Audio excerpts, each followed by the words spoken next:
ನಮ್ಮೆಲ್ರಿಗೂ ಕೂಡ ಒಂದು successful business ನ ಶುರು ಮಾಡಬೇಕು, ಅದನ್ನ ಚೆನ್ನಾಗಿ ಬೆಳೆಸಬೇಕು, ಅದರಿಂದ ಪ್ರತಿಷ್ಠೆ ಮತ್ತು ದುಡ್ಡನ್ನ ಗಳಿಸಬೇಕು ಅನ್ನುವಂಥದ್ದು ಎಲ್ರಿಗೂ ಆಸೆ ಇರುತ್ತೆ. ಆದ್ರೆ ನಮಗೆ ಫಿನಾನ್ಷಿಯಲ್ ಸಪೋರ್ಟ್ ಹಾಗೇನೆ ಸರಿಯಾದ ಮಾಹಿತಿ ಇಲ್ದೇನೆ ನಾವ್ ಅದನ್ನ ಮಾಡೋಕ್ಕಾಗಲ್ಲ.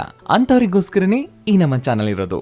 ಈ ಚಾನಲ್ ನಲ್ಲಿ ನೀವು ಸಕ್ಸಸ್ಫುಲ್ ಬಿಸ್ನೆಸ್ ಮಾಡೋದಕ್ಕೆ ಬೇಕಾಗಿರುವಂತ ಎಲ್ಲ ಮಾಹಿತಿ ಹಾಗೇನೆ ಲೋನ್ಗಳ ಬಗ್ಗೆ ವಿವರ ಮತ್ತೆ ಎಕ್ಸ್ಪರ್ಟ್ಗಳ ಸಲಹೆಗಳು ಕೂಡ ಸಿಗುತ್ತೆ.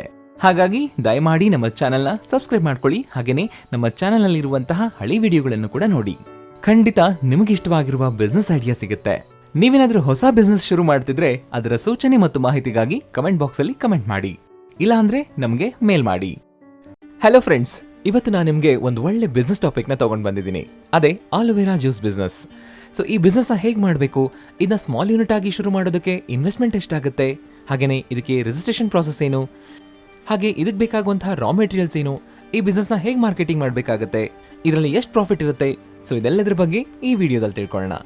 ಆಲೋವೆರಾ ಜ್ಯೂಸ್ ನ ಕುಡಿಯೋದ್ರಿಂದ ಎಷ್ಟೋ ಸಮಸ್ಯೆಗಳು ಪರಿಹಾರ ಆಗುತ್ತೆ. ಸಮ್ಮರ್ ಸೀಸನ್ ಅಲ್ಲಿ ಇದಕ್ಕೆ ತುಂಬಾ ಡಿಮಾಂಡ್ ಇರುತ್ತೆ. ನಮ್ಮ ದೇಶದಲ್ಲೂ ಸಹ ತುಂಬಾ ಜನ ಈ ಆಲೋವೆರಾ ಜ್ಯೂಸ್ ನ ಪ್ರಿಫರ್ ಮಾಡ್ತಾರೆ.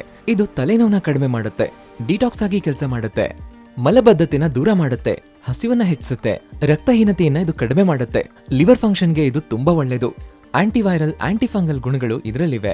ಇದರಲ್ಲಿ ನಾವು ನೋಡೋದಾದ್ರೆ ಕ್ಯಾಲ್ಸಿಯಂ, ಕಾಪರ್, ಹಾಗೆ ಸೋಡಿಯಂ, ಸೆಲೆನಿಯಂ, ಜೊತೆಗೆ ಮೆಗ್ನೀಷಿಯಂ, ಪೊಟ್ಯಾಷಿಯಂ, ಹೀಗೆ ಸಾಕಷ್ಟು ಪೋಷಕಾಂಶಗಳು ಈ ಆಲೋವೆರಾ ಜ್ಯೂಸ್ ಅಲ್ಲಿವೆ.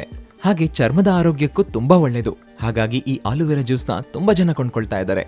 ಇದು ಮಾರ್ಕೆಟ್ ಅಲ್ಲಿ ಬಾಟಲ್ಗಳಲ್ಲಿ ಸಿಗ್ತಾ ಇದೆ. ಹಾಗಾಗಿ ತುಂಬಾ ದೊಡ್ಡ ದೊಡ್ಡ ಕಂಪನಿಗಳು ಈ ಆಲೋವೆರಾ ಜ್ಯೂಸ್ ನ ತಯಾರು ಮಾಡಿ ಮಾರ್ಕೆಟ್ ಅಲ್ಲಿ ಮಾರ್ತಾ ಇವೆ. ಸೊ ನೀವು ಸಹ ಇದನ್ನ ಸ್ಮಾಲ್ ಸ್ಕೇಲ್ ಯೂನಿಟ್ ಆಗಿಯೂ ಶುರು ಮಾಡಬಹುದು ಅಥವಾ ದೊಡ್ಡ ಸ್ಕೇಲ್ ಅಲ್ಲೂ ಸಹ ಮಾಡಬಹುದು. ಈ ಬಿಸ್ನೆಸ್ ನ ಶುರು ಮಾಡೋದಕ್ಕೆ ಎಷ್ಟು ಜಾಗ ಬೇಕಾಗುತ್ತೆ ಅಂತ ನೋಡೋಣ. ಈ ಬಿಸ್ನೆಸ್ ನ ನೀವು ಸ್ಮಾಲ್ ಸ್ಕೇಲ್ ಆಗಿ ಶುರು ಮಾಡ್ತೀರಿ ಅಂತಂದ್ರೆ 100 ಅಡಿಯಿಂದ 1000 ಅಥವಾ 2000 ನೀವು ಜಾಗನ ತಗೊಳ್ಬಹುದು. ಅಂದ್ರೆ ನಿಮ್ಗೆ ಅನುಕೂಲಕರ ಇರುವಂತಹ ಜಾಗವನ್ನ ನೀವು ತಗೋಬೇಕಾಗುತ್ತೆ. ನಂತರ ಇದನ್ನ ಎಲ್ಲಿ ತಗೋಬೇಕು ಅಂತ ನೀವು ಕೇಳೋದಾದ್ರೆ ಇದನ್ನ ವಿಲೇಜ್ ಏರಿಯಾದಲ್ಲಾದ್ರೂ ತಗೋಬಹುದು ಅಥವಾ ಟೌನ್ ಏರಿಯಾದಲ್ಲಾದ್ರೂ ತಗೋಬಹುದು.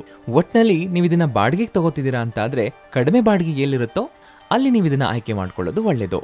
ಹಾಗೆ ಲೋಕಲ್ ಅಥಾರಿಟಿಯಿಂದ ಟ್ರೇಡ್ ಲೈಸೆನ್ಸ್ ನ ತಗೋಬೇಕಾಗುತ್ತೆ, ಜೊತೆಗೆ GST ನ ನಮೂದಿಸಬೇಕಾಗುತ್ತೆ.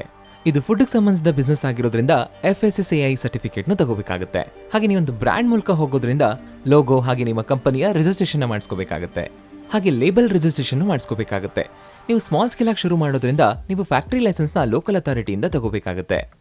ನಿಮಗೆ ಸ್ವಲ್ಪ ದಿನಗಳಲ್ಲೇ ಈ ರಿಜಿಸ್ಟ್ರೇಷನ್ ಆಗುತ್ತೆ. ಹಾಗೆ ನಿಮ್ಮ ಬಿಸ್ನೆಸ್ಗೆ ಇನ್ಶೂರೆನ್ಸ್ ಮಾಡಿಸುವಂತದ್ದು ತುಂಬಾನೇ ಮುಖ್ಯ. ಹಾಗೆ MSME ರಿಜಿಸ್ಟರ್ ಆಗೋದು ತುಂಬಾನೇ ಒಳ್ಳೇದು, ಯಾಕೆಂದ್ರೆ ಇದರಿಂದ ನಮಗೆ ಯಾವುದೇ ರೀತಿಯಾದ ತೊಂದರೆ ಆಗೋದಿಲ್ಲ. ಈ ಬಿಸ್ನೆಸ್ ಅಲ್ಲಿ ನಾವು ಮಷಿನ್ಸ್ ಗಳನ್ನ ಉಪಯೋಗಿಸೋದ್ರಿಂದ ನೀವು ಕಡ್ಡಾಯವಾಗಿ ಫೈರ್ ಅಂಡ್ ಸೇಫ್ಟಿ ಡಿಪಾರ್ಟ್ಮೆಂಟ್ ಇಂದ NOC ನ ನೀವು ತಗೊಳ್ಬೇಕಾಗುತ್ತೆ. ಈಗ ಈ ಬಿಸ್ನೆಸ್ಗೆ ಬೇಕಾಗೋ ಮಷಿನ್ಸ್ ಹಾಗೆ ರಾ ಮೆಟೀರಿಯಲ್ಸ್ ಏನು ಅಂತ ನೋಡೋಣ. ಮೊದಲು ನಮಗೆ ಬೇಕಾಗೋದು ಕನ್ವೇಯರ್ ಮಷಿನ್, ಹಾಗೆ ಆಲೋವೆರಾ ಜ್ಯೂಸ್ ಪ್ಲಾಂಟ್ ಬೇಕಾಗುತ್ತೆ. ಇದು ನಮಗೆ 50 ಲೀಟರ್ಸ್, 100 ಲೀಟರ್ಸ್, 500 ಲೀಟರ್ಸ್ ಅಲ್ಲಿ ಸಿಗುತ್ತೆ. ಇದನ್ನ ನಾವು ಸ್ವಂತವಾಗಿ ಮಾಡ್ಕೊಂಡ್ರೆ 1500ರಿಂದ 2000 ಲೀಟರ್ಸ್ ನಾವು ತಯಾರು ಮಾಡ್ಕೋಬಹುದು. ನಮ್ ಬಿಸ್ನೆಸ್ ನೋಡ್ಕೊಂಡು ನಾವು ಈ ಜ್ಯೂಸ್ ಪ್ಲಾಂಟ್ ನ ತಗೋಬೇಕಾಗುತ್ತೆ. ಹಾಗೆ ಆಲೋವೆರಾ ಪ್ರೊಸೆಸಿಂಗ್ ಮೆಷಿನ್ ನ ತಗೋಬೇಕಾಗುತ್ತೆ. ಇದು 500 ಲೀಟರ್ಸ್ ಇಂದ 10,000 ಲೀಟರ್ಸ್ ಕೆಪಾಸಿಟಿ ನಮಗೆ ಸಿಗುತ್ತೆ. ಈ ಆಲೋವೆರಾ ಪ್ರೊಸೆಸಿಂಗ್ ಮೆಷಿನ್ಸ್ ಅಲ್ಲಿ ಸೆಮಿ ಆಟೋಮೆಟಿಕ್ ಹಾಗೆ ಆಟೋಮೆಟಿಕ್ ಮೆಷಿನ್ಸ್ ಇರುತ್ತೆ. ನಾವು ನಮ್ಮ ಇನ್ವೆಸ್ಟ್ಮೆಂಟ್ ನ ಎಷ್ಟು ಹಾಕ್ತಿದೀವಿ ಅನ್ನೋದ್ರ ಮೇಲೆ ನಾವು ಇದನ್ನ ಆಯ್ಕೆ ಮಾಡ್ಕೊಳ್ಬೇಕಾಗುತ್ತೆ.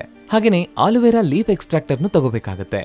ಈ ಎಕ್ಸ್ಟ್ರಾಕ್ಟಿಂಗ್ ಮಷಿನ್ ನಾವು ಕೆಪಾಸಿಟಿ ನೋಡೋದಾದ್ರೆ 500ರಿಂದ 5000 kg ವರೆಗೂ ಇರುತ್ತೆ. ಅಂದ್ರೆ ನಾವು ಎಷ್ಟು ಇನ್ವೆಸ್ಟ್ಮೆಂಟ್ ಹಾಕ್ತಿದೀವಿ ಅನ್ನೋದ್ರ ಮೇಲೆ ನಾವು ಇವುಗಳನ್ನ ಆಯ್ಕೆ ಮಾಡ್ಕೊಂಡು ತಗೋಬೇಕಾಗುತ್ತೆ. ಯಾಕಂದ್ರೆ ನಮಗೆ ಪ್ರತಿ ಗಂಟೆಗೆ 500 kgಯಿಂದ 5000 kg ವರೆಗೂ ಇದು ನಮಗೆ ಪ್ರೊಡಕ್ಷನ್ ನೀಡುತ್ತೆ. ಹಾಗಾಗಿ ನಮ್ಮ ಬಿಸ್ನೆಸ್ ನೋಡ್ಕೊಂಡು ಸೇಲ್ ಹೇಗಿದೆ ಅನ್ನೋದನ್ನ ನೋಡ್ಕೊಂಡು ನಾವು ಈ ಮಷಿನ್ಸ್ ನ ತಗೋಬೇಕಾಗುತ್ತೆ. ನೆಕ್ಸ್ಟ್ ನಾವು ಆಲೋವೆರಾ ಗಿಡಗಳನ್ನ ತಗೋಬೇಕಾಗುತ್ತೆ. ತುಂಬಾ ಜನರಿಗೆ ಪ್ರಶ್ನೆ ಇರುತ್ತೆ, ಇದನ್ನ ಹೋಲ್ಸೇಲ್ ಆಗಿ ಎಲ್ಲಿಂದ ತರೋದು ಅಂತ. ಇದನ್ನ ನೇರವಾಗಿ ನಾವು ರೈತರಿಂದನೇ ತಗೊಳ್ಬೇಕಾಗುತ್ತೆ. ಈ ಆಲೋವೆರಾ ಗಿಡಗಳನ್ನ ಕರ್ನಾಟಕ, ಕೇರಳ ಹಾಗೆ ತಮಿಳುನಾಡು ಈ ಪ್ರಾಂತ್ಯಗಳಲ್ಲಿ ಹೆಚ್ಚಾಗಿ ಬೆಳೀತಾ ಇದ್ದಾರೆ. ಇದರ ಜೊತೆಗೆ ಒಡಿಸಾದಲ್ಲೂ ಕೂಡ ಈ ಬೆಳೆನ ಹೆಚ್ಚಾಗಿ ಬೆಳೀತಾರೆ. ಸೊ ಅಲ್ಲಿಂದ ನಾವು ನೇರವಾಗಿ ಖರೀದಿ ಮಾಡಬಹುದು. ಸೊ ಹೀಗೆ ನಾವು ಇವುಗಳನ್ನ ಹೋಲ್ಸೇಲ್ ಆಗಿ ತಗೊಳ್ಬಹುದು. ಒಂದು ವೇಳೆ ನೀವೇ ಸ್ವಂತವಾಗಿ ಬೆಳಿತೀರಾ ಅಂತ ಆದ್ರೆ ಅದಕ್ಕೆ ಅಂತ ಒಂದು ಪ್ಲಾಂಟ್ ಮಾಡ್ಕೊಂಡು ನಿಮ್ಮ ಪ್ರೊಡಕ್ಷನ್ ಎಷ್ಟು ಬೇಕಾಗುತ್ತೋ ಅಷ್ಟು ಗಿಡಗಳನ್ನ ನೀವೇ ಬೆಳಿಬಹುದು. ಹಾಗೆ ನೆಕ್ಸ್ಟ್ ನಮಗೆ ಪ್ಯಾಕಿಂಗ್ ಮಾಡೋದಕ್ಕೆ ಬಾಟ್ಲಿಂಗ್ ಮಷಿನ್ ಬೇಕಾಗುತ್ತೆ, ಲೇಬಲ್ಸ್ ಗಳು ಬೇಕಾಗುತ್ತೆ, ಖಾಲಿ ಬಾಟಲ್ಸ್ ಗಳು ಬೇಕಾಗುತ್ತೆ.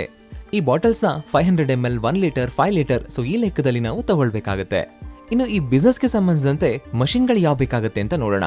ನೀವೀಗ ನೋಡ್ತಾ ಇರಬಹುದು ಈ ಮಷಿನ್ಸ್ ಗಳನ್ನ ನಾನು ನಿಮಗೆ ತೋರಿಸ್ತಾ ಇದ್ದೀನಿ. ಹಾಗೆ ಇದಕ್ಕೆ ಸಂಬಂಧಪಟ್ಟಂತ ಮಷಿನ್ಸ್ ಗಳ ಲಿಂಕ್ಸ್ ನಾನು ಡಿಸ್ಕ್ರಿಪ್ಷನ್ ಅಲ್ಲಿ ನೀಡಿದ್ದೀನಿ. ಸೊ ನೀವು ಇಲ್ಲಿ ನೋಡ್ತಾ ಇರೋ ಹಾಗೆ ಇದರ ಬೆಲೆ 5 ಲಕ್ಷದಿಂದ 24 ಲಕ್ಷದವರೆಗೂ ಇದೆ. ಆ ಮಷಿನ್ಗಳ ಪ್ರೊಡಕ್ಷನ್ ಕೆಪಾಸಿಟಿ ಹೆಚ್ಚಾಗಿದ್ರೆ ಆ ಬೆಲೆನೂ ಹೆಚ್ಚಾಗಿರುತ್ತೆ. ಸೊ ಹಾಗಾಗಿ ಈ ಆಲೋವೆರಾ ಪ್ರೊಸೆಸಿಂಗ್ ಮಷಿನ್ಸ್ ಅಲ್ಲಿ ಆಟೋಮೆಟಿಕ್ ಮಷಿನ್ ಇದೆ, ಸೆಮಿ ಆಟೋಮೆಟಿಕ್ ಮಷಿನ್ ಇದೆ. ಸೊ ಹಾಗಾಗಿ ನಿಮಗೆ ಯಾವುದು ಸೂಕ್ತ ಅನ್ನುವಂಥದ್ದನ್ನ ನಿಮ್ಮ ಇನ್ವೆಸ್ಟ್ಮೆಂಟ್ ಎಷ್ಟಿದೆ ಅನ್ನೋದ್ರ ಮೇಲೆ ನೀವು ಆಯ್ಕೆ ಮಾಡ್ಕೋಬೇಕಾಗುತ್ತೆ. ಹಾಗೆ ನೀವು ಮಾರ್ಕೆಟ್ ಅಲ್ಲಿ juice machine, aloe vera filling machine ಅಂತ ನೋಡ್ತಾ ಇರ್ತೀರಾ.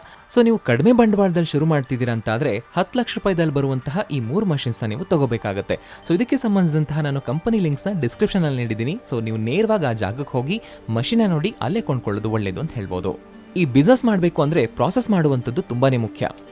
ಮೊದಲನೇದಾಗಿ ನಾವು ಈ ಆಲೋವೆರಾ ಲೀವ್ಸ್ ನ ತುಂಬಾ ಸ್ವಚ್ಛ ಮಾಡ್ಕೋಬೇಕು. ಹಾಗೇನೆ ನಾವು ತಗೊಳ್ಳುವಾಗೂ ಕೂಡ ಇವು ಚೆನ್ನಾಗಿ ಅಂದ್ರೆ ಒಳ್ಳೆ ಕ್ವಾಲಿಟಿ ಇರುವಂತದ್ದನ್ನೇ ತಗೊಳ್ಬೇಕು. ಯಾವುದೇ ಕಾರಣಕ್ಕೂ ಹಳದಿ ಬಣ್ಣ ಇರುವಂತಹ ಈ ಆಲೋವೆರಾ ಎಲೆಗಳನ್ನ ನಾವು ತಗೊಳ್ಬಾರ್ದು. ಈಗ ನಾವು ಈ ರೀತಿಯಾಗಿ ಆಲೋವೆರಾ ಎಲೆಗಳನ್ನ ಪೂರ್ತಿಯಾಗಿ ಸ್ವಚ್ಛ ಮಾಡ್ಕೊಂಡಾದ್ಮೇಲೆ ನಾವು ಆ ಮೇಲ್ಭಾಗ ಅಂದ್ರೆ ಈ ಗ್ರೀನ್ ಕಲರ್ ಇರುವಂತಹ ಮೇಲ್ಭಾಗನ ನಾವು ತೆಗಿಬೇಕಾಗತ್ತೆ. ಹಾಗೆ ಸುತ್ತ ಇರುವಂತಹ ಮುಳ್ಳುಗಳನ್ನು ಸಹ ನಾವು ತೆಗಿಬೇಕಾಗತ್ತೆ. ನಮ್ಗೆ ಬೇಕಾಗಿರುವಂತದ್ದು ಮಧ್ಯಭಾಗದಲ್ಲಿರ್ತಕ್ಕಂತಹ ಅಂದ್ರೆ ಈ ಜಲ್ಲಿ ಜಲ್ಲಿ ತರ ಇರುತ್ತಲ್ವಾ, ಆ ಅಂಶ ನಮಗೆ ಬೇಕಾಗತ್ತೆ. ಸೊ ಅದನ್ನ ನಾವು ಹೊರಗಡೆ ತೆಗಿಬೇಕಾಗತ್ತೆ. ಅಥವಾ ನೀವು ಇದನ್ನ ಎಕ್ಸ್ಟ್ರಾಕ್ಟರ್ ಮಷೀನ್ ಅಲ್ಲಿ ಹಾಕಿದ್ರು ಸಹ ನೀವು ಆ ಜಿಬ್ಜಿಬ್ಬಾದ ಭಾಗ ಏನಿದೆಯಲ್ವಾ ಅದು ನಿಮಗೆ ನೇರವಾಗಿ ಸಿಗುತ್ತೆ. ನಂತರ ನಾವು ಇದನ್ನ ಪಾಶ್ಚರೈಸೇಷನ್ ಮಾಡಬೇಕಾಗತ್ತೆ.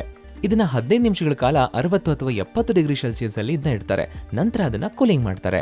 ಹೀಗೆ ಮಾಡೋದ್ರಿಂದ ನಮಗೆ ಯಾವುದೇ ಕೊಳೆ ಇರೋದಿಲ್ಲ. ಸೊ ಪ್ಯೂರ್ ಆದ ನಮಗೆ ಆಲೋವೆರಾ ಜ್ಯೂಸ್ ಸಿಗುತ್ತೆ. ನಾವೀಗ ಮಾರ್ಕೆಟ್ ಅಲ್ಲಿ ನೋಡೋ ಹಾಗೆ ಸಾಫ್ಟ್ ಡ್ರಿಂಕ್ಸ್ ಅಲ್ಲಿ ಡಿಫ್ರೆಂಟ್ ಫ್ಲೇವರ್ಸ್ ಇರುತ್ತೆ. ಸೊ ಅದೇ ರೀತಿಯಾಗಿ ನಾವು ಈ ಜ್ಯೂಸ್ಗೂ ಸಹ ಡಿಫ್ರೆಂಟ್ ಫ್ಲೇವರ್ಸ್ ನ ಆಡ್ ಮಾಡಬಹುದು. ನಂತರ ನಾವು ಇದನ್ನ ಬಾಟ್ಲಿಗೆ ಹಾಕಿ ಪ್ಯಾಕಿಂಗ್ ಮಾಡಬೇಕಾಗತ್ತೆ. ಇದನ್ನ ನೀವು ಪ್ಲಾಸ್ಟಿಕ್ ಬಾಟಲ್ಸ್, ಟೆಟ್ರಾ ಪ್ಯಾಕ್ ಹಾಗೆ ಕ್ಯಾನ್ಗಳಲ್ಲೂ ಸಹ ನೀವು ಇದನ್ನ ಪ್ಯಾಕಿಂಗ್ ಮಾಡಬಹುದು. ಅದೇ ಈ ಪ್ರಾಸೆಸ್ನ ನೀವು ಆಟೋಮೆಟಿಕ್ ಮಷೀನ್ ಅಲ್ಲಿ ಇಟ್ಟರೆ, ಅಂದ್ರೆ ನಿಮಗೆ 500 ml ಬಾಟಲ್ ಬೇಕಾಗಿತ್ತು ಅಂದ್ರೆ 500 ml ಬಾಟಲ್ನ ಇಟ್ಟು ನೀವು ಅದನ್ನ ಎಂಟರ್ ಮಾಡಬೇಕಾಗತ್ತೆ.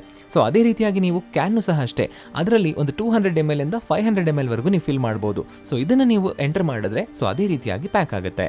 ಹಾಗೆ ಇದರಲ್ಲಿ ಟೆಟ್ರಾ ಪ್ಯಾಕಿಂಗ್ ಸಹ ಮಾಡ್ಕೋಬಹುದು. ಸೊ ಇದರಲ್ಲಿ ಎಕ್ಸ್ಪೈರಿ ಡೇಟ್ಸ್ ಹೀಗೆ ಎಲ್ಲಾ ಡೀಟೇಲ್ಸ್ ಸಹ ಕಂಪ್ಲೀಟ್ ಆಗಿ ಪ್ರಿಂಟ್ ಆಗಿ ನಮಗೆ ಆಚೆ ಸಿಗುತ್ತೆ. ಹೀಗೆ ನಮಗೆ ಕಂಪ್ಲೀಟ್ ಆಗಿ ಪ್ಯಾಕ್ ಆಗಿ ರೆಡಿ ಆಗಿ ನಮಗೆ ಆಚೆ ಸಿಗುತ್ತೆ. ಸೊ ನಾವು ಮಾರ್ಕೆಟ್ ಅಲ್ಲಿ ಯಾವ್ದು ಚೆನ್ನಾಗಿ ನಡೀತಾ ಇದೆ, 1 ಲೀಟರ್ ಅಥವಾ 5 ಲೀಟರ್ ಅದನ್ನ ನೋಡ್ಕೊಂಡು ನಾವು ಪ್ಯಾಕಿಂಗ್ ಮಾಡ್ಕೋಬೇಕಾಗತ್ತೆ. ಈಗ ಈ ಬಿಸ್ನೆಸ್ಗೆ ಇನ್ವೆಸ್ಟ್ಮೆಂಟ್ ಎಷ್ಟು ಬೇಕಾಗುತ್ತೆ ನೋಡೋಣ. ನಾವು ಸಿಂಪಲ್ ಆಗಿ ಈ ಬಿಸ್ನೆಸ್ ನ ಮಾಡ್ತೀವಿ ಅಂದ್ರೂ ನಮಗೆ 10 ರಿಂದ 15 ಲಕ್ಷ ರೂಪಾಯಿ ಬೇಕಾಗುತ್ತೆ. ಒಂದ್ ವೇಳೆ ನೀವು ದೊಡ್ಡ ಮಟ್ಟದಲ್ಲಿ ಮಾಡ್ತಾ ಇದ್ದೀರಾ ಅಂತಂದ್ರೆ 30 ರಿಂದ 60 ಲಕ್ಷ ರೂಪಾಯಿ ಬೇಕಾಗುತ್ತೆ. ನಾವು ಇದರಲ್ಲಿ ಮಷಿನರೀಸ್ಗಂತಾನೆ 70% ಇನ್ವೆಸ್ಟ್ಮೆಂಟ್ ಮಾಡ್ತೀವಿ. ಹಾಗೆ ಇನ್ನು ಆಲೋವೆರಾ ಗಿಡಗಳಿಗೆ ಸ್ವಲ್ಪ ಕಡಿಮೆ ಅಂತ ಹೇಳ್ಬಹುದು. ಹಾಗೆ ನಮಗೆ ಈ ಆಲೋವೆರಾ ಎಲ್ಲಿ ಸಿಗುತ್ತೆ, ಜೊತೆಗೆ ಇದನ್ನ ಎಷ್ಟಕ್ಕೆ ನಾವು ಕೊಂಡ್ಕೊಳ್ಬಹುದಾಗುತ್ತೆ, ಕೆಜಿ ಲೆಕ್ಕದಲ್ಲಿ ತಗೊಂಡ್ರೆ, ಟನ್ ಲೆಕ್ಕದಲ್ಲಿ ತಗೊಂಡ್ರೆ ನಮಗಿದು ಎಷ್ಟು ರೇಟಿಗೆ ಸಿಗುತ್ತೆ? ಸೊ ಈ ಪ್ರಶ್ನೆ ತುಂಬಾ ಜನಕ್ಕಿರುತ್ತೆ. ಸೊ ಅದ್ರ ಬಗ್ಗೆ ನಾನು ನಿಮಗೆ ಕ್ಲಾರಿಟಿ ಕೊಡ್ತೀನಿ. ಈ ಆಲೋವೆರಾ ಪ್ರೈಸ್ ನಾವು ನೋಡೋದಾದ್ರೆ, ಒಂದ್ ವೇಳೆ ನೀವು ಕೆಜಿ ಲೆಕ್ಕದಲ್ಲಿ ತಗೊಳ್ತೀರಾ ಅಂತ ಆದ್ರೆ ನಿಮ್ಗೆ ಪ್ರತಿ ಕೆಜಿಗೆ 20 ರಿಂದ 25 ರೂಪಾಯಿ ಆಗುತ್ತೆ. ಅದೇ ನೀವು ಇದನ್ನ ಟನ್ ಲೆಕ್ಕದಲ್ಲಿ ತಗೊಳ್ತೀರಾ ಅಂತ ಆಯ್ತು ಅಂತಂದ್ರೆ ನಿಮಗೆ ಪ್ರತಿ ಟನ್ 20,000 ದಿಂದ 25,000 ರೂಪಾಯಿವರೆಗೂ ಆಗುತ್ತೆ. ಅದು ಪ್ರೈಮ್ ಕ್ವಾಲಿಟಿದು. ಸೊ ಅಂದ್ರೆ ಇದರಲ್ಲೂ ಸಹ ಗ್ರೇಡಿಂಗ್ ಆಗುತ್ತೆ. A grade, B grade, C grade. ಅಂದ್ರೆ ಇದು ಎಷ್ಟು ತಿಕ್ಕಾಗಿರುತ್ತೋ, ಅಂದ್ರೆ ತುಂಬಾ ತಿಕ್ಕಾಗಿದ್ರೆ ಇದನ್ನ ಎ ಗ್ರೇಡ್ ಅಂತ, ಸ್ವಲ್ಪ ಕಡಿಮೆ ತಿಕ್ನೆಸ್ ಇದ್ರೆ ಬಿ ಗ್ರೇಡ್, ನಂತರ ಇದ್ರೆ ಅದು ಸಿ ಗ್ರೇಡ್ ಅಂತ. ಸೊ ಈ ರೀತಿಯಾಗಿ ಗ್ರೇಡಿಂಗ್ ಮಾಡಿ ನಾವು ಪ್ರೈಮ್ ಕ್ವಾಲಿಟಿದನ್ನೇ ತಗೋಬೇಕಾಗತ್ತೆ. ಸೊ ಇದು ನಿಮಗೆ ಪ್ರತಿ ಟನ್ಗೆ 20,000 ದಿಂದ 25,000 ರೂಪಾಯಿವರೆಗೂ ಆಗುತ್ತೆ. ಒಂದ್ ವೇಳೆ ನೀವು ಎಕರೆಗಟ್ಟಲೆ ತಗೊಳ್ಳೋದಾಯ್ತು ಅಂದ್ರೆ ನೀವು 1,80,000 ದಿಂದ 2,60,00,000 ಇದೆ. ಸೊ ನೀವು ಇದನ್ನ ರೈತರಿಗೆ ಕೊಟ್ಟು ಅಲ್ಲಿರೋ ಬೆಳೆನ ನೀವು ತಗೋಬಹುದು. ಸೊ ಹೀಗೆ ನಾವು ಇದನ್ನ ಹೋಲ್ಸೇಲ್ ಆಗಿ ರೈತರಿಂದನೂ ಕೊಂಡ್ಕೊಳ್ಬಹುದು, ಅಥವಾ ನಾವೇ ಸ್ವತಃ ಇದನ್ನ ಪ್ಲಾಂಟ್ ಮಾಡಿ ನಾವೇ ಇದನ್ನ ಬೆಳಿಬಹುದು. ಇನ್ನು ಈ ಆಲೋವೆರಾ ಜ್ಯೂಸ್ ನ ತಯಾರಿ ಮಾಡೋದಕ್ಕಾಗೋ ಖರ್ಚನ್ನ ನಾವು ಲೆಕ್ಕ ಹಾಕೋದಾದ್ರೆ 1 ಲೀಟರ್ ಆಲೋವೆರಾ ಜ್ಯೂಸ್ ನ ತಯಾರು ಮಾಡೋದಕ್ಕಾಗೋ ಖರ್ಚು 50 ರೂಪಾಯಿ. ನಂತರ production cost, marketing charges, so ಈ ತರ ಅನ್ಕೊಂಡ್ರೆ ನಮಗೆ ಅಲ್ಲಿಗೆ ಸುಮಾರು 70 ರೂಪಾಯಿವರೆಗೂ ಆಗುತ್ತೆ. ಸೊ ನೀವು ಇದನ್ನ ಹೋಲ್ಸೇಲ್ ಆಗಿ 100 ರೂಪಾಯಿ, 140, 150 ಹೀಗೆ ನೀವು ಇದನ್ನ ಹೋಲ್ಸೇಲ್ ಆಗಿ ಮಾರಬಹುದು. ಇದನ್ನೇ ನಾವು ರಿಟೇಲ್ ಕೊಟ್ರೆ 160 ಅಥವಾ 180 ರೂಪಾಯಿ ಕೊಡಬಹುದು. ಅದೇ ನಾವು ಬ್ರಾಂಡೆಡ್ ನೋಡೋದಾದ್ರೆ 250, 300, 350, 400 ವರೆಗೂ ಮಾರ್ತಾರೆ. ಸೊ ಈ ರೀತಿಯಾಗಿ ನೀವು ಮಾರ್ಕೆಟ್ ಅಲ್ಲಿ ಕಡಿಮೆ ಅಂದ್ರೂ 160 ರೂಪಾಯಿ ಅಥವಾ 170 ರೂಪಾಯಿಗೂ ನೀವು ಮಾರಬಹುದು. ನಿಮಗೆ ಕಡಿಮೆ ಅಂದ್ರೂ ಇದರಲ್ಲಿ ಲಾಭ ಪ್ರತಿ ಲೀಟರ್ಗೆ 40 ರೂಪಾಯಿ, 60 ರೂಪಾಯಿ, ಕೆಲವೊಂದ್ಸರಿ 70 ರೂಪಾಯಿವರೆಗೂ ಆಗುತ್ತೆ.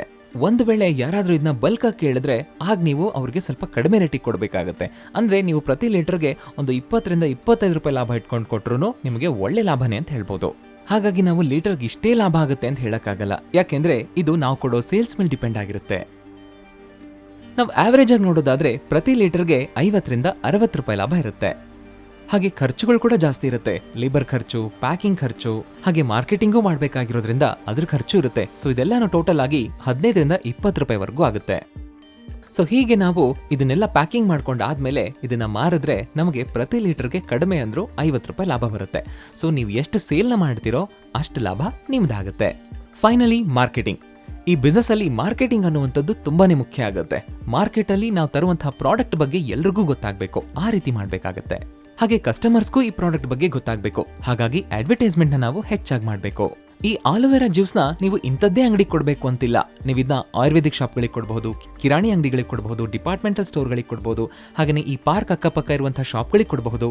ಸೊ ಹೀಗೆ ನೀವು ಮಾಲ್ಸ್ಗಳಿಗೆ ಕೊಡಬಹುದು, ಸ್ಪೋರ್ಟ್ಸ್ ಸೆಂಟರ್ಗಳಿಗೆ ಕೊಡಬಹುದು. ಹೀಗೆ ನೀವು ಎಲ್ಲಾ ಕಡೆ ಇದನ್ನ ಮಾರಬಹುದು. ಹಾಗೆ ನೀವು ಇದನ್ನ ಡೀಲರ್ಶಿಪ್ ಸಹ ಕೊಡಬಹುದು. ಸೊ ಹೀಗೆ ನೀವು ಈ ಪ್ರಾಡಕ್ಟ್ ಬಗ್ಗೆ ಮಾರ್ಕೆಟಿಂಗ್ ಮಾಡಬೇಕಾಗತ್ತೆ. ಯಾಕೆಂದ್ರೆ ಇದು ಫುಡ್ಗೆ ಸಂಬಂಧಿಸಿರೋದಾಗಿದ್ರಿಂದ ಮತ್ತೆ ಆರೋಗ್ಯಕ್ಕೆ ತುಂಬಾ ಒಳ್ಳೇದು ಕೂಡ. ಹಾಗಾಗಿ ಹೆಚ್ಚು ಜನ ಇದನ್ನ ಕೊಂಡ್ಕೊಳ್ತಾರೆ. ಸೊ ಹೀಗೆ ಡಿಮ್ಯಾಂಡ್ ಅನ್ನುವಂಥದ್ದು ಹೆಚ್ಚಾದಾಗ ನಾವು ಇದನ್ನ ಡೀಲರ್ಶಿಪ್ ಕೊಡಬಹುದು. ಸೊ ಡೀಲರ್ಶಿಪ್ ನ ಕೊಡೋದ್ರಿಂದ ನಮಗೆ ಕಮಿಷನ್ ಸಿಗುತ್ತೆ, ಸೇಲ್ ಹೆಚ್ಚಾಗಿರುತ್ತೆ, ಹಾಗೆ ನಮಗೆ ಬರುವಂತ ಲಾಭನೂ ಕೂಡ ಹೆಚ್ಚಾಗುತ್ತೆ. ರೂರಲ್ ಏರಿಯಾಗಳವರೆಗೂ ಕೂಡ ನಾವು ನಮ್ಮ ಪ್ರಾಡಕ್ಟ್ ನ ತಲುಪಿಸಿದ್ವಿ ಅಂದ್ರೆ ಅಲ್ಲಿಗೆ ನಮ್ಮ ಬಿಸ್ನೆಸ್ ಬೆಳೆಯುತ್ತೆ ಅಂತಾನೆ ಅರ್ಥ. ದೊಡ್ಡ ದೊಡ್ಡ ಕಂಪನಿಗಳು ಕೋಟ್ಯಾಂತರ ರೂಪಾಯಿನ ಅಡ್ವರ್ಟೈಸ್ಮೆಂಟ್ಗೆ ಅಂತ ಖರ್ಚು ಮಾಡುತ್ತವೆ. ಆದ್ರೆ ನಾವು ಚಿಕ್ಕದಾಗಿ ಶುರು ಮಾಡ್ತಾ ಇರೋದ್ರಿಂದ ನಾವು ನಮ್ಮ ಲೋಕಲ್ ಅಲ್ಲೇನೆ ಟಿವಿ ಸ್ಟೇಷನ್ಗಳಿಗೆ ಆಡ್ ನ ಕೊಡುವಂಥದ್ದು, ಪೇಪರ್ಗಳಲ್ಲಿ ಕೊಡುವಂಥದ್ದು, ಹಾಗೆಯೇ ಡಿಜಿಟಲ್ ಪ್ಲಾಟ್ಫಾರ್ಮ್ಗಳಲ್ಲಿ ಪ್ರಮೋಷನ್ ಮಾಡುವಂಥದ್ದು. ಸೊ ಹೀಗೆ ನಾವು ಈ ಬಿಸ್ನೆಸ್ ನ ಮಾರ್ಕೆಟಿಂಗ್ ಮಾಡ್ಕೊಂಡಾಗ ನಮ್ಮ ಸೇಲ್ ಹೆಚ್ಚಾಗುತ್ತೆ. ಇತ್ತೀಚೆಗೆ ಇದನ್ನ ಆನ್ಲೈನ್ ಸ್ಟೋರ್, ಆರ್ಗ್ಯಾನಿಕ್ ಸ್ಟೋರ್ಗಳಲ್ಲೂ ಸಹ ಮಾರ್ತಾ ಇದ್ದಾರೆ. ಸೊ ನೀವು ಸಹ ಇದರ ಮೇಲೆ ಫೋಕಸ್ ಮಾಡಿ ವರ್ಕ್ ಮಾಡಿದ್ರೆ ಖಂಡಿತ ನಿಮ್ಮ ಬಿಸ್ನೆಸ್ ಬೆಳೆಯುತ್ತೆ, ಹಾಗೆ ನಿಮಗೆ ಲಾಭನೂ ಹೆಚ್ಚಾಗುತ್ತೆ. ಈ ಬಿಸ್ನೆಸ್ ತುಂಬಾನೇ ಬೆಸ್ಟ್ ಅಂತ ಹೇಳ್ಬೋದು. ಯಾಕೆಂದ್ರೆ ತುಂಬಾ ಕಡಿಮೆ ಜನ ಇದನ್ನ ಮಾಡ್ತಾ ಇದ್ದಾರೆ. ಈ ಬಿಸ್ನೆಸ್ ಅಲ್ಲಿ ಸ್ವಲ್ಪ ಕಷ್ಟ ಹೆಚ್ಚಿರುತ್ತೆ, ಆದ್ರೆ ಲಾಭ ಚೆನ್ನಾಗಿರುತ್ತೆ. ಸೊ ಹಾಗಾಗಿ ಇದಕ್ಕೆ ಸಂಬಂಧಿಸಿದಂತಹ ರಾ ಮೆಟೀರಿಯಲ್ಸ್ ಇರಬಹುದು ಅಥವಾ ಮಷಿನ್ಸ್ ಗಳಿರಬಹುದು. ಸೊ ನಾನು ನಿಮಗೆ ಲಿಂಕ್ಸ್ ನ ಡಿಸ್ಕ್ರಿಪ್ಷನ್ ಅಲ್ಲಿ ನೀಡಿದ್ದೀನಿ. ಆದ್ರೂ ಸಹ ನೀವು ನೇರವಾಗಿ ಅಲ್ಲೇ ಹೋಗಿ ಅದರ ಕ್ವಾಲಿಟಿ ನೋಡಿಕೊಂಡು ನೀವು ಅದ್ ನೇರವಾಗಿ ಖರೀದಿ ಮಾಡೋದು ತುಂಬಾನೇ ಒಳ್ಳೇದು. ಹೀಗೆ ನೀವು ಕಡಿಮೆ ಬಂಡವಾಳದಿಂದ ಈ ಬಿಸ್ನೆಸ್ ನ ಶುರು ಮಾಡಬಹುದು. ಜೊತೆಗೆ ಒಂದು ಬ್ರ್ಯಾಂಡ್ ಮೂಲಕ ನೀವು ಆಲೋವೆರಾ ಜ್ಯೂಸ್ ನ ಮಾರ್ಕೆಟಿಗೆ ತಗೊಂಡು ಬಂದ್ರೆ ನಿಮ್ಮ ಕಂಪನಿಯ ಹೆಸರು ಬೆಳೆಯುತ್ತೆ, ಹಾಗೆ ದಿನ ಕಳೆದಂತೆ ಕಂಪನಿ ಇನ್ನಷ್ಟು ಬೆಳೆಯುತ್ತೆ ಮತ್ತೆ ಒಳ್ಳೆ ಪ್ರಾಫಿಟ್ ಸಿಗುತ್ತೆ. ಸೊ ಫ್ರೆಂಡ್ಸ್, ಇದು ಆಲೋವೆರಾ ಜ್ಯೂಸ್ ಬಿಸ್ನೆಸ್. ಸೊ ಇದ್ರ ಬಗ್ಗೆ ಏನೇ ನಿಮಗೆ ಮಾಹಿತಿ ಬೇಕಿದ್ದಲ್ಲಿ ನೀವು ಕಮೆಂಟ್ ಮಾಡಿ. ನಂತರ ಡಿಸ್ಕ್ರಿಪ್ಷನ್ ಅಲ್ಲಿ ಲಿಂಕ್ಸ್ ನ ಕೊಟ್ಟಿದ್ದೀನಿ. ಸೊ ನೇರವಾಗಿ ನೀವು ಅವ್ರನ್ನ ಭೇಟಿ ಮಾಡಿ ನಂತರ ನೀವು ಅದನ್ನ ಕೊಂಡ್ಕೊಳ್ಬಹುದು. ಸರಿ, ಹಾಗಾದ್ರೆ ಮುಂದಿನ ಸಾರಿ ಮತ್ತೊಂದು ಬಿಸ್ನೆಸ್ ಐಡಿಯಾ ಜೊತೆಗೆ ನಿಮ್ಮನ್ನ ಭೇಟಿ ಆಗ್ತೀನಿ.